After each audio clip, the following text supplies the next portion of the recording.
Welcome. It is Thursday, 27 October in the year of our Lord 2022. Okay, we're 12 days away, and every show, every moment of War Room, both when we're on screen and afterwards, is all focused on 12 days, 8 November, and of course, making sure we not just win the vote, but we secure the vote. And by the way, we have Peter Hernandez up. What I wanted to play for Peter, I wanted to alert my team. We had an amazing clip this morning on these outreach centers for the RNC. I want to make sure we play that for his cold open when he joins us here momentarily. But I'm going to start with really a blockbuster poll that came out today from the great team over at Rasmussen. Mark Mitchell joins us. Mark, I actually read this out this morning when it came out. I could hear the gasp in the audience. It's one thing I've been saying for a long time, that Kemp, and remember, Kemp was not our cup of tea, although I will tell you, outside of his problems with election integrity in the 2020 election, he governed as I think as well as DeSantis did, and I think that shows up. But I've been saying I think Kemp could win by 10 points, that Stacey Abrams may have a very tough time breaking 40. This poll this morning, 10-point spread, You're Kemp right. at 51, Stacey Abrams at 41. I mean, absolutely blockbuster. And then you had Herschel Walker, I think, catching the updraft. 1 from his debate performance, 2 from Kemp. Walk us through the poll, the crosstabs, and what does Georgia tell us about what's happening in Georgia? What does it tell us about what do you see happening in the rest of the country? Absolutely. And let me start by thanking Emerald Robinson. She really kindly sponsored this poll for us. We weren't going to go into Georgia, and I'm super glad we did, because this really was an interesting poll. And I think what stood out to me so much is why. You know, Kemp's gone up against Abrams in the past. What changed between now and 2018? And the independent voters tell the entire story. Kemp's up 22 points over Stacey Abrams with independents now.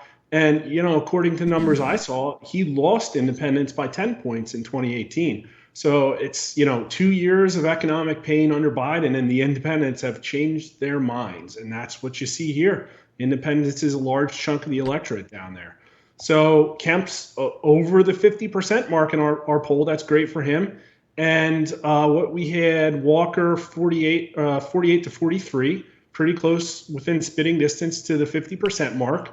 There's a few more not sures and undecideds in his race, but, I think by the time people get in and pull the lever, the straight ticket vote's probably going to give him a little bit more of a, tailwind than the people tell us on the phones.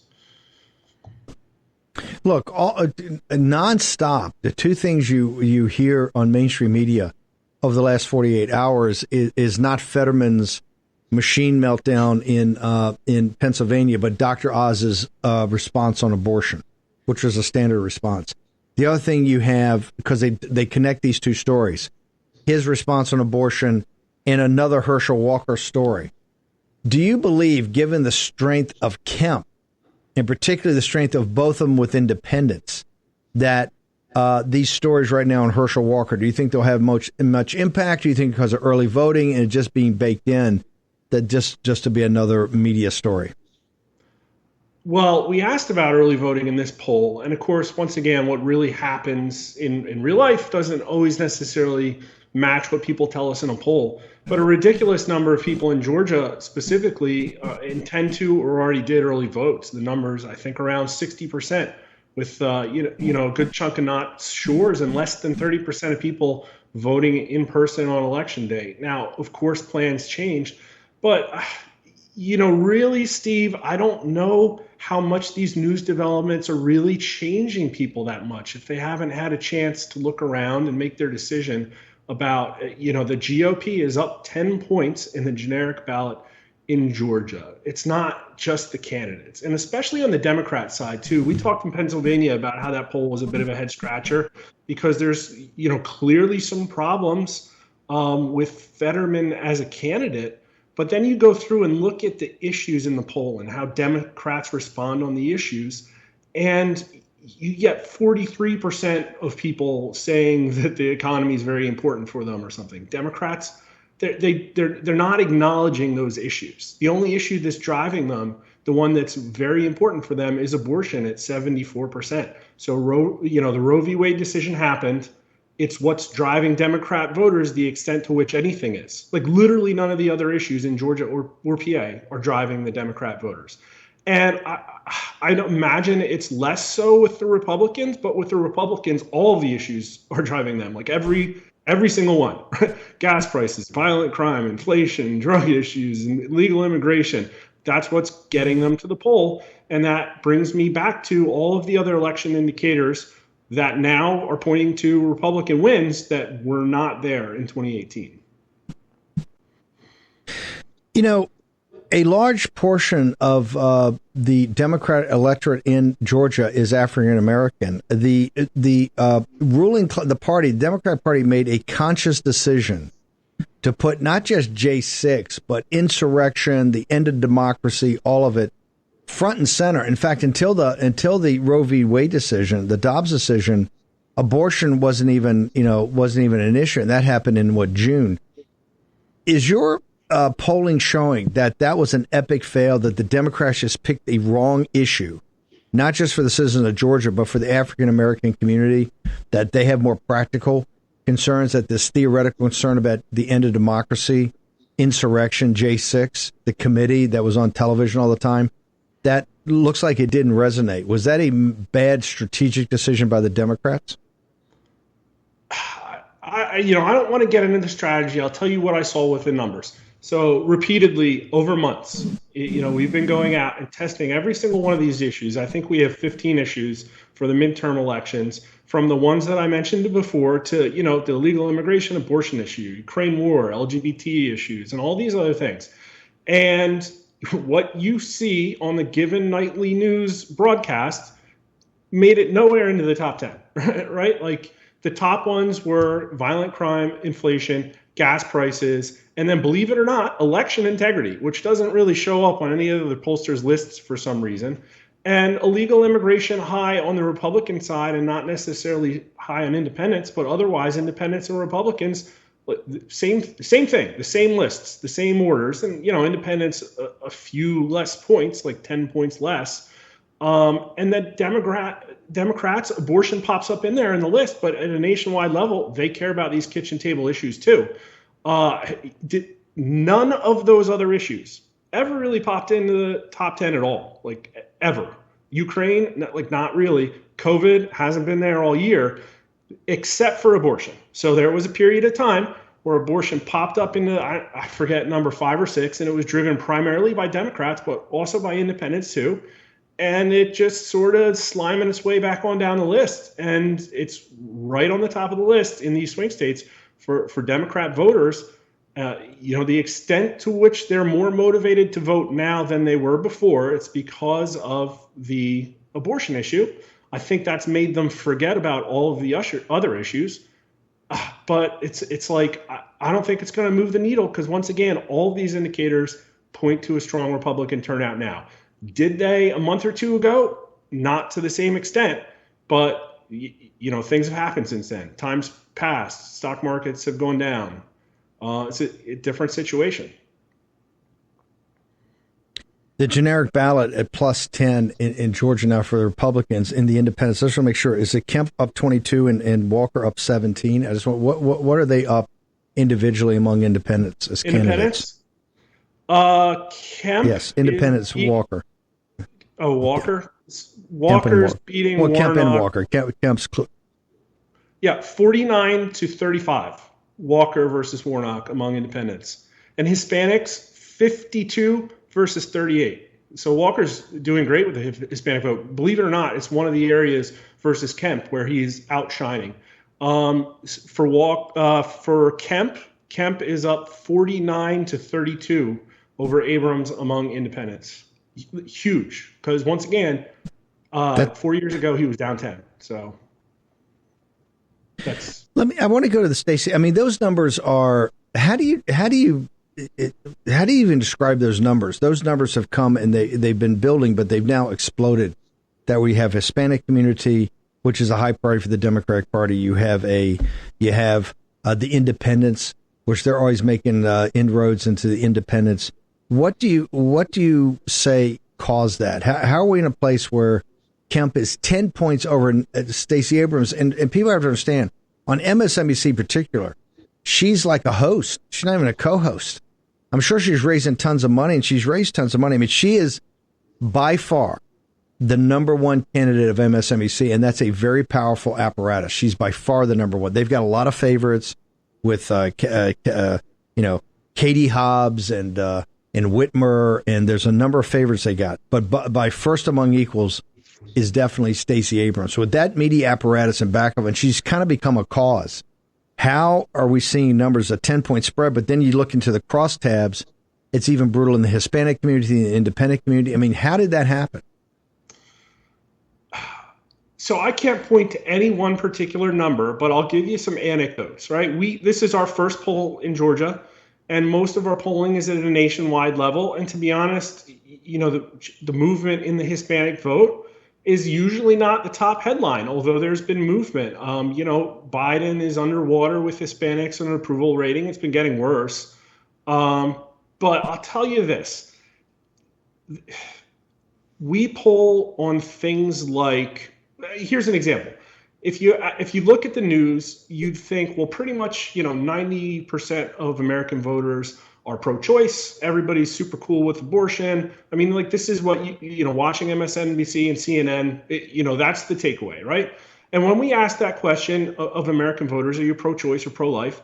Pro-choice does win by, 5-7 points, but, not by much. We're talking 47 to 43 or something like that. I forget the numbers, right? But then when you actually drill into the detail, you say, all right, like, here's 0 months, 3 months, 6 months, 9 months. Like, when is it okay? And only 13% of the electorate is okay with abortions between 6 and 9 months. And if any kind of those questions where it's like, all right, there's a left-wing narrative, it's being assumed that it's part of the whole entire collective psyche, it's not the case. If you ask people about violent crime questions and if where they sit on the police force and should we have let people out without bail and those kind of questions, right? Like, we've polled on this stuff. People are against it. People don't want to do things that are going to make their lives worse. They don't want to have energy policies that's going to make their gas go to $5 or $10 a gallon. So, I mean, is that not what happened over the last year or two? There absolutely are ideologues buried within independents, Hispanics, Democrats, but they are the minority of those voting blocks. And it's the people at the top don't seem to think that way.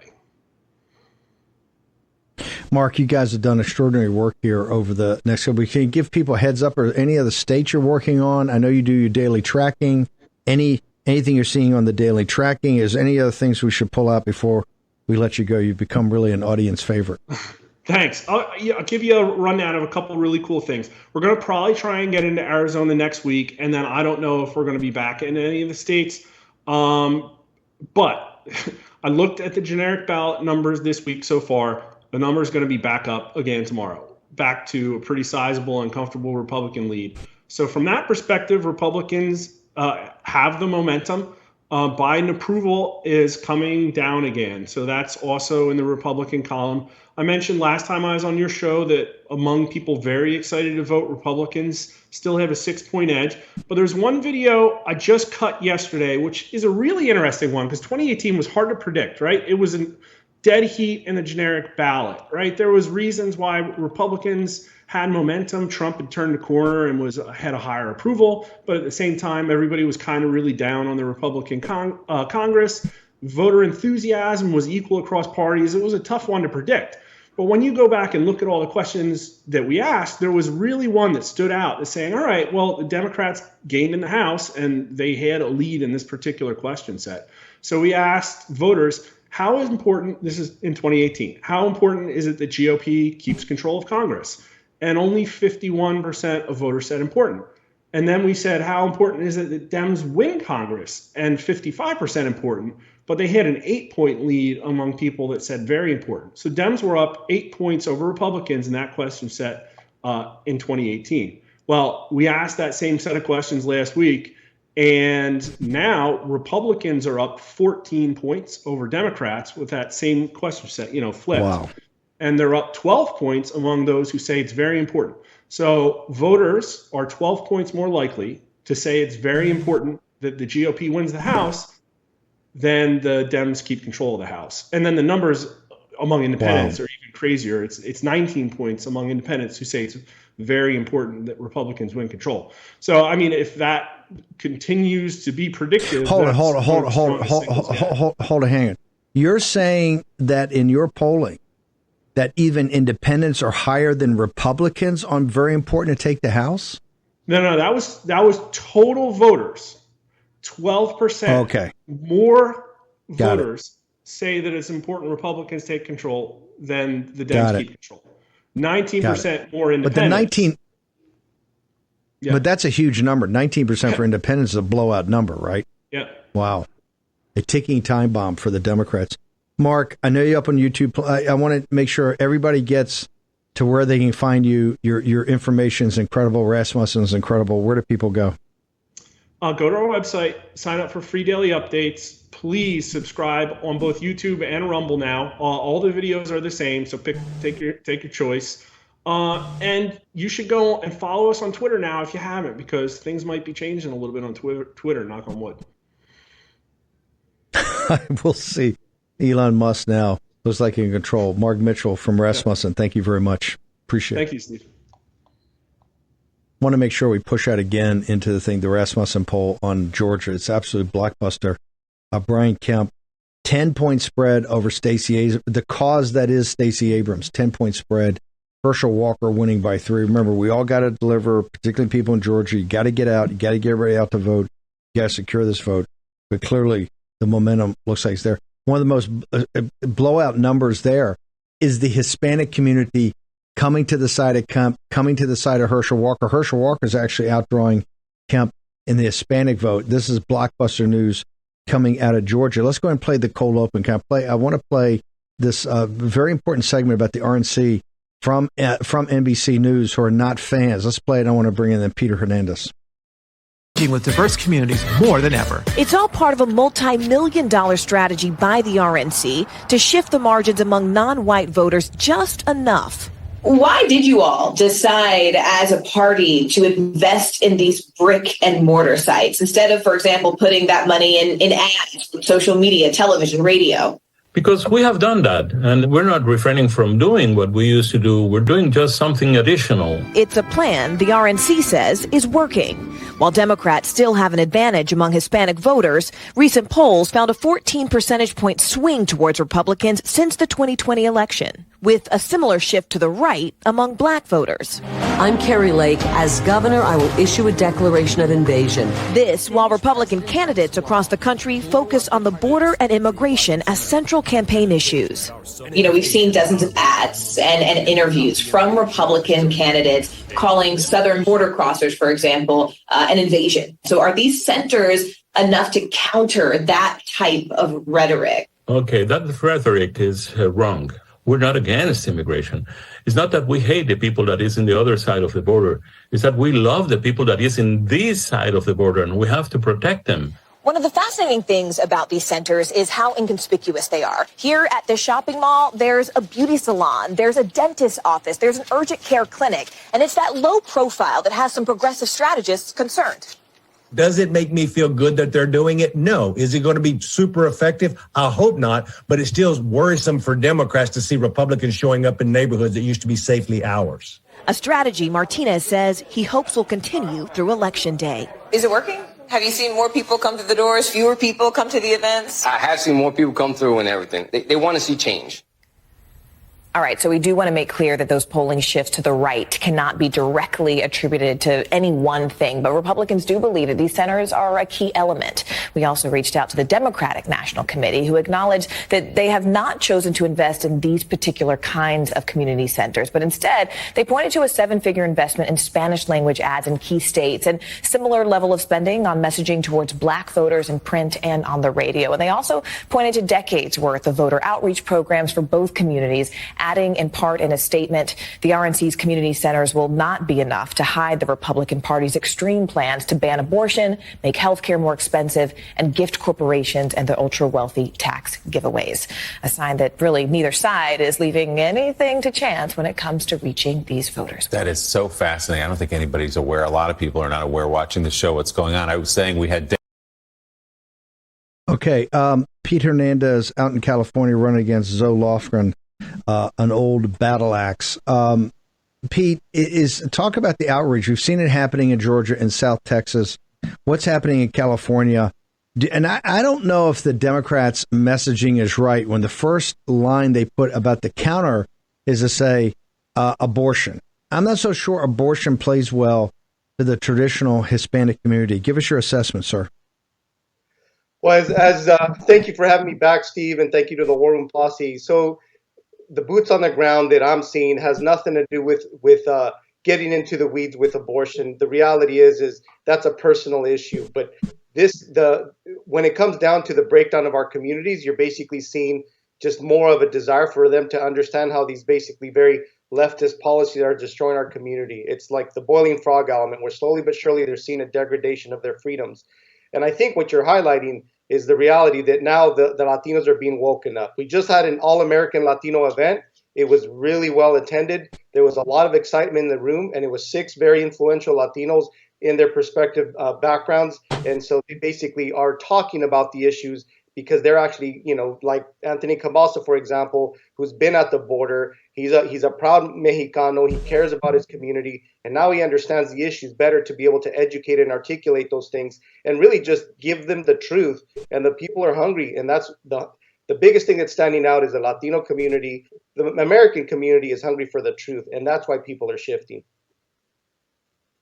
The reason that we've had you on and been highlighting your race, you're obviously against one of the war horses that are on the J6 committee. That's why I wanted Mark Mitchell to be on before you, because he's been doing this as head of Rasmussen for the entire 2 years, and he's been tracking and saying, hey, J6 really, it's on MSNBC and CNN every night, Washington Post, New York Times.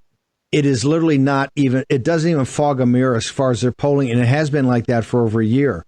You have probably the most prominent that hasn't had to pay a price for this yet. And yet you're in a community with Hispanics that's a huge outreach, but it's also the crime, the inflation, the bad economy, everything is impacting them. Where do you think you stand? Are people in the district actually starting to make that connection that she really is a national Democrat that really focuses on what their concerns are as a party, and that you're really the rising generation of this engaged Latino and Hispanic community? Well, if you look at the engagement that I've been all up and down this district, right? We've called over 480,000 voters. We've door knocked 40,000 homes. We actually just met. We had a candidate forum just recently at a local church, actually my church, where we debated the issues. Candidate, basically Zoe Lofgren showed up, and they're all seeing that Zoe Lofgren is not present. And yes, January 6th has nothing to do with what the community or the district cares about. They're tired of hearing about this national issues that are really not relative to the local as far as January 6th. And basically this individual, Zoe Lofgren, caring to go after a president who's no longer in office, and instead of caring about the issues of the district. People are tired of it. They're feeling the pain, right? I mean, if anything, the Latinos, the community that I'm talking to, they want to know how they're going to have more freedom. And I think that's where we have a huge opportunity as conservatives to educate them on the fact that freedom is actual mobility, right? We're talking about inflation, crime, all these things that are minimizing the ability for our communities to choose or chart their own course. And so now you actually have kind of this connecting fiber where now we have this kind of engagement through my campaign where we're starting to share with them the reality of what mobility looks like, to choose over your parent or your children's life, to choose to start a business and not be over-regulated to where you can't even be successful, or even to invest, right, in innovation and investment. That's what the American dream is about, is having the freedom to be able to choose. And government on the left, especially my opponent Zoe Lofgren, is all about restricting that freedom and telling you how to basically live your life. And that's antithetical to the Latino community. I hate to be so, how's this, not cynical, but power politics to your community. Do they understand the Democrats are going to lose the House, and she'll be an old member of a party that'll have 150 to 170 seats. They will be totally irrelevant, and particularly irrelevant to the district. They understand that you're a rising star, and that if you're elected, you're just not going to be part of the House. You're going to be one of the superstars in the House, representing not just the district, but the entire Latino and Hispanic community. Has that reality set in that Zoe Lofgren, even if she was to win, would be a loss for the district. Well, and I appreciate that. And when it comes to the voters that I've talked to and the engagement that we've had, the 84 volunteers and their engagement, there's definitely this sentiment. It's funny because the majority are excited and they're seeing me as this rising star in the community. And it's humbling to me because my focus is basically restoring my community, right? As a Christian man, ultimately involved in the politics, and I've seen the breakdown of my communities. But so everybody wants to come up and take a picture, and they want to be able to. They want me to autograph stuff, which is kind of unique, right? It's not something that I'm used to. But the people that are the majority, which are the majority of this district that are seeing what I'm doing, I'm getting nothing but kudos, a lot of response, and a lot of excitement. I mean, there's a lot of people hedging their bets. I have people actually door knocking on a Sunday afternoon because they're so excited about this campaign. Pete, hang on for 1 second. We're going to take a short commercial break. We got a packed second half of the show. Stick around. War Room Battleground.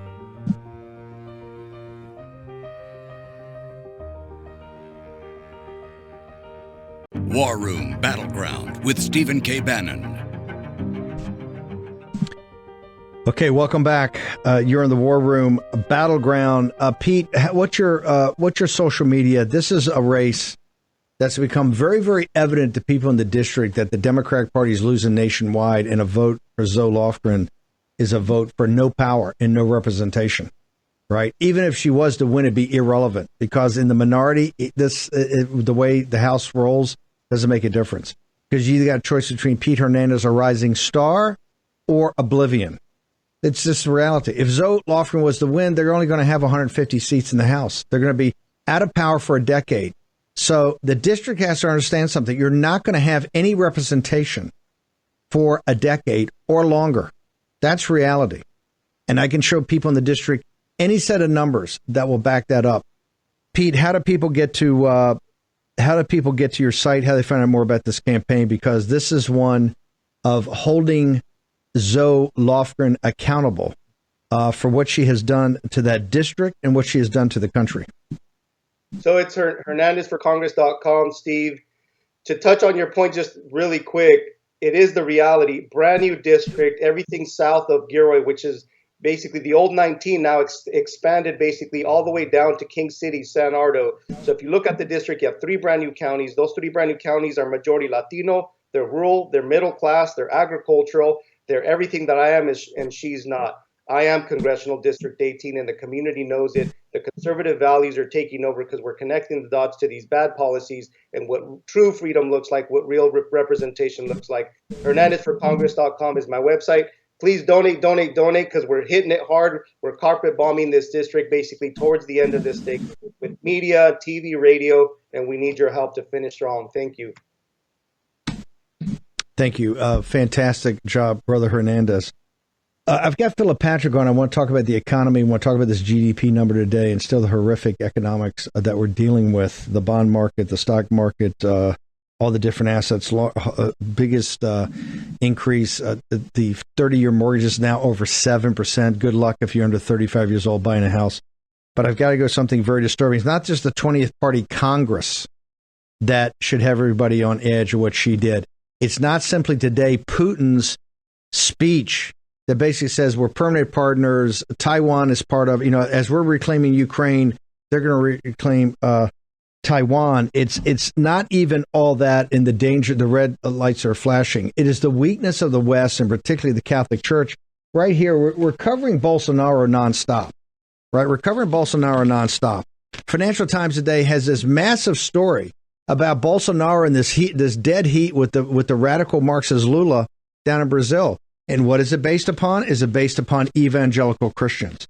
The populist president's social conservative coalition will continue to shape the country's politics whether he wins or loses against Lula this weekend. And what they talk about is the power of evangelical Christianity as a political force. They estimate there may be, I think, 100 million evangelical Christians now in Brazil. Many of those Christians, former Catholics. And the reason is the Catholic Church just got to be too thin gruel for them. It didn't have the substance and the power of evangelical Christianity. Bring in Jason Jones now. Jason, you fought for the you have fought for the weak throughout the world, whether it's in Afghanistan, whether it's Hispanic, whether it's in sub-Saharan Africa, whether it's in Iraq. Christians throughout the world, they're being persecuted. You see, I think, and I've had the opportunity to meet him many times and spend time with him, Cardinal Zen, which is, one of the holiest men. You can't rank them, but one of the holiest men and the epitome of what the church, and particularly the old church, stood for. He's on trial by the CCP, and no one in the Vatican, on the opening of the trial, announces an extension of the secret deal with the Chinese Communist Party, which allows the CCP to essentially pick bishops in this phony patriotic Catholic church. Jason, tell us about Cardinal Zen and how it speaks to bigger issues right now geopolitically. Yeah, Cardinal Zen is a humble servant of God. As you said, he's courageous. He's facing prison time simply for fundraising for legal expenses for democracy activists. And there are 8 other bishops that have been disappeared, vanished, and taken to black prison sites. One of these bishops, Bishop Julius, he was disappeared simply for providing the sacraments and caring for disabled orphans. The deal that the Catholic Church, the secret deal between the Vatican and the CCP, is that in exchange for the CCP choosing bishops, the Catholic Church will commit to not allowing anyone under 18 to receive religious education or to enter a church. That's the deal. That deal is akin to allowing Antifa to select the bishops here in the United States. And it's really absolutely unbelievable. But here's, as you said, I'm a Catholic. I am a thick soup Catholic right here. And there are some thin soup Catholics like Secretary of State Parolin.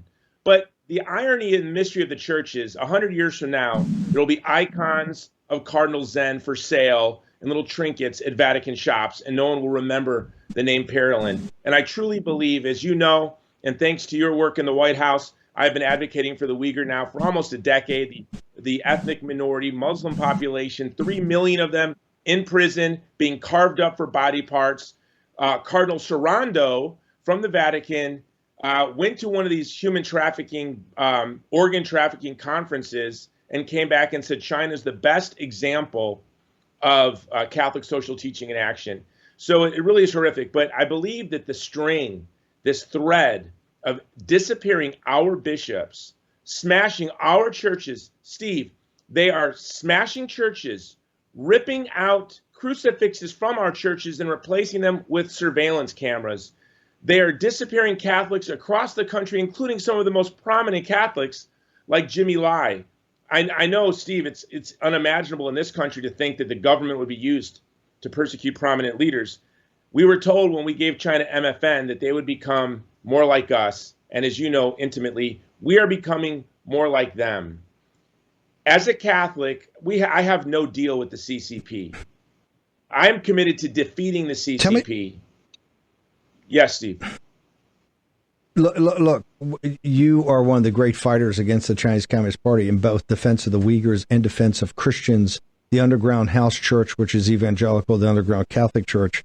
You've been putting it all on the line for Catholics and for Christians throughout the Middle East, sub-Saharan Africa. That's why the battle in Brazil is so important. This battle in Brazil is atheistic Marxist communism as represented by Lula and the elites, the World Economic Forum, Davos, versus a grassroots movement that is driven by the burning passion that you see in evangelical Christianity. It's amazing what's going on.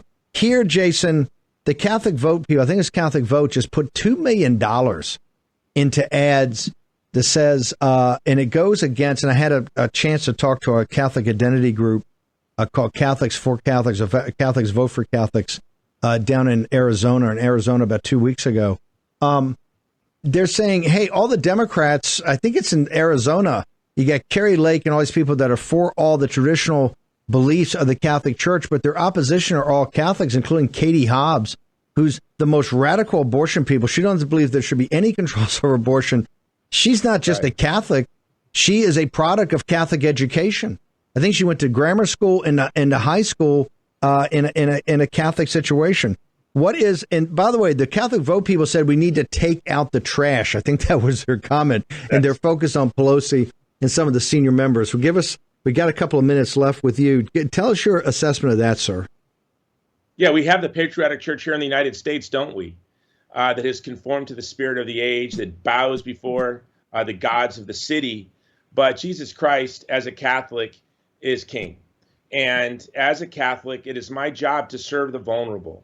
And today, and Steve, this is why I'm so grateful for the War Room and the War Room posse, because the CCP they believe that city on a hill has already fallen. And so they are running amok. This election is very important. We are facing a year of the worst famine ever. My organization across Africa, the Middle East, and Afghanistan is already inundated with demands to feed vulnerable Christian communities in hiding. It's going to be a very tough year. Everything depends on this election. If our city on a hill falls, the world falls to tyranny. And there are so many. I say the CCP is the empire of hell, and Xi is its emperor. And so many in the West have decided to subordinate themselves to this empire. But as a Catholic, it is the apostolate of the individual Catholic is to really pour themselves out, immolate themselves out in the service of the vulnerable. Whether it is, as in our previous segment, loving and protecting migrants from economic exploitation by securing the border, shutting down the underground economy, protecting our children from fentanyl and violence and drugs, protecting the other side of the border from guns, like we saw in the Obama administration flood across in the other direction. We really have to put the vulnerable first. This election is there's nothing more important in the world than this election. But I think one thing as Catholics, as Christians, and others, that to know that in China right now, there are Catholics who have literally been disappeared, bishops, for simply caring for disabled orphans and giving them the sacraments. Then the Vatican is silent. Not just the Vatican, Steve. The hierarchy of the church here in the United States is silent. You have celebrity Bishop Barron, never a peep on the persecuted church in China. So it is our responsibility as lay Catholics to be that voice. Steve, I wrote an article about you in 2016, the Steve Bannon I Know. And that article was about how Steve can't help it but go to fight for the vulnerable. Here you are in the middle of this important election, giving me time to speak out on behalf of these humble, noble, beautiful bishops. We created a website, freeourbishops.com. You can go there and learn about these men. But that is really, Cardinal Zen and these bishops are the tip of the iceberg. There are tens of thousands of Christians, Catholic and evangelicals, who have been disappeared. Just a couple of years ago, a report came out that they were using Christian slaves to make Christian ornaments to sell in the United States. And this situation is really horrific. But you're right. Here in the United States, we are so decadent. We're talking about the LGBT issues and this issues and those issues, when really from the Uyghur and Chinese occupied East Turkestan to the persecution of the church, to the smashing of and trashing of Hong Kong, to the threatening of Taiwan, absolute silence. Just today, another Catholic priest was kidnapped by Islamists in Nigeria. There is a lot of suffering that the body of Christ is undergoing right now. You know, Paul in his letters, almost 70% of the time when he talked to us about tithing and praying, it was for the persecuted church. And we have to ask, do we really think that much about the persecuted church? Or are we obsessing on our own decadent issues? So, of course, everyone listening needs to vote. They need to vote for those candidates that will advocate for freedom at home. Yep. Because freedom at home, we will be that city on a hill. And Steve, by you giving me this opportunity, we have right now activists in Rome outside the Vatican handing out flyers in Italian and English. And next week, we'll also have them in Mandarin, calling on the CCP to free our bishops. We're going to be back at the NBA games with our banners, not just for the Uyghur, but for our bishops. And you've given me this opportunity. Free the Uyghurs. No. Thank you. You're fighting the Lord's. You're fighting the Lord's fight. It's incredible. I want to give all the sites where people should go in your social media. So it's freeourbishops.com. Sign our pledge. It's going to go to the Holy Father, Pope Francis, and our political leaders. Freeourbishops.com. If you want to fight with us as we defend the most vulnerable people in the world when everyone else leaves, thegreatcampaign.org. My Getter account is The Jason Jones Show, and my podcast where we fight for the vulnerable, it's The Jason Jones Show. Thank you, Steve. Jason, you're a fighter, and you particularly fight for the people that it's very tough to fight for themselves. So God bless you and Godspeed. Thank you for sharing your platform with us, sir. Jason Jones, a mighty warrior. I will tell you that. That guy fights every day of the week for the people that are absolutely the most vulnerable in the world. I want to bring in Phillip Patrick now from Gold. Phillip, I want to do it a little differently today, and this comes off of the shows the last couple of days. People reach out to me. You know, I talked to a lot of people after the show, and a lot of and they're hurting. They see the day the mortgage rates goes the highest in 20 years. They look at their house price dropping, their 401ks getting eviscerated. They see this GDP number. There's more confusion. I want to take this moment. We'll talk about the economy, I think, but I want to know walk them through how they connect with the Birch Gold team, how they connect with you, how they start to get into the process to learn more about, because they understand that even if we win, it's going to be incredibly choppy given these massive decisions are made, what's happening in the United Kingdom. So how do people engage with the Birch Gold team? Of course. So it's very easy, and we make it easy, of course, for your listeners. They've got to go to birchgold.com/Bannon. Again, birchgold.com/Bannon. What that's going to give them access to is information, right? We have a very detailed information kit that's there to guide people through the why precious metals are so important today. And I think it's a great place to get started. There are a lot of people like myself at Birch, very knowledgeable, that are there to guide people through, hold their hand, and take them through the process step by step by step. But we always say, you say it all the time, information is key, and I think that's the best place to start. I think our audience too understands something that we've been trying to put forward to people. We're going to win, and we're going to win massively. And then there's going to be this huge confrontation between two systems. You know, the Democrats are still going to have the executive branch while the legislative. But this is the long game. It's not, there's no wand that's going to get, in fact, it's going to get worse before it gets better. People, and I think on precious metals, it is, you got to understand it as an asset class. You got to understand its history. This is why we've done, and I want everybody, when they go to birchgold.com/Bannon, please get, it's totally free. As you get the information kit from Birch Gold, please get our End of the Dollar Empire. The first two segments, we're going to put a third out after the election. But the first is the politics of money, about the founding of the nation, really up to the founding of the Federal Reserve. And the second is the demise of the dollar as the prime reserve currency. People need to understand this nomenclature, particularly you see every night. They're on there about the debt ceiling. You know, it's an issue we've driven. The Democrats understand what's coming. They're trying to scare people with Social Security and with Medicare, which is not going to happen.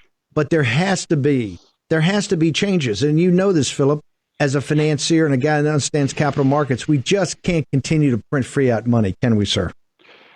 Absolutely not. And that's why these midterms are so important, right? We need both houses here, because that's our only chance to curb Biden's appetite to spend. It's this absurd spending. People forget that we've got a $1.4 trillion deficit this year. And this is at a time when we're trying to fight inflation, which is killing the quality of life for everyday Americans. And then we've got this guy acting like Santa Claus. And the biggest issue with the spending is how wasteful it is. So this is our opportunity to curb this guy's ability to spend. It's the only chance we have. Whatever happens, it looks like he's got 2 more years until 2024. We need to restrict his ability to spend. It's the only chance we have to save the economy. This is the most important election that I can remember in my lifetime.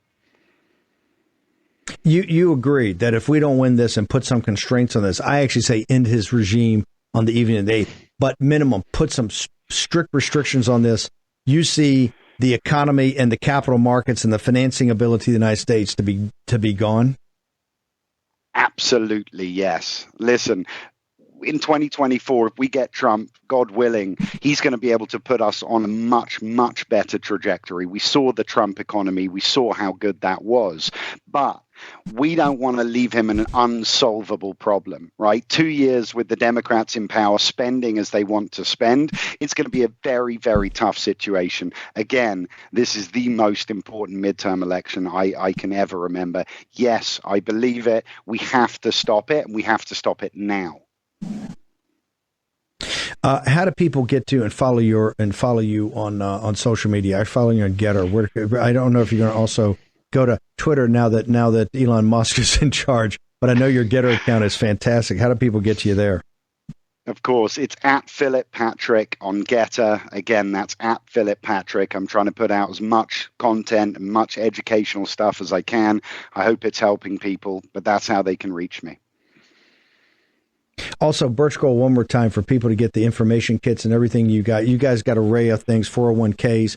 I know people may be 201ks a day, but hey, maybe if you got involved with Birch earlier, it wouldn't be a 201k. But this is why I say you got to take this. You got to look at the long game.